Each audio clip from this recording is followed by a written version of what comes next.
RPO Sahiwal महबूब रशीद की ज़ेर सदारत DPO ऑफिस साहिवाल में क्राइम मीटिंग का इनेकाद। मीटिंग में DPO Sahiwal Faisal Shahzad, SP investigation Sahiwal Mohammad Tahir, DSP साहिबान, SHO साहिबान, जिला साहिवाल और इंचार्ज ब्रांचेस की शिरकत।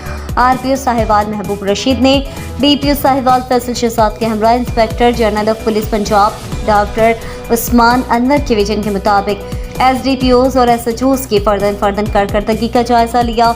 RPO साहिवाल महबूब रशीद ने कहा कि inspector general of police Punjab doctor Usman Anwar के अहकामात की रोशनी में IT स्पेशल इनिशिएटिव्स पर फोकस किया जाए, थाना जात की सफाई सुथराई के इंतजामात को बेहतर बनाया जाए, मंशियात फरोशी के खिलाफ क्रैकडाउन में तेजी लाई जाए, ज़ेर तफ्तीश मुकदमात में मुलजिमान की गिरफ्तारी और बरामदगी को हर सूरत यकीनी बनाया जाए, मुकदमात के चालान की बरवक्त तकमील को यकीनी बनाया जाए। सर्विस डिलीवरी और शहरियों की जान माल का तहफ़्फ़ुज़ अव्वलीन तरजीह है।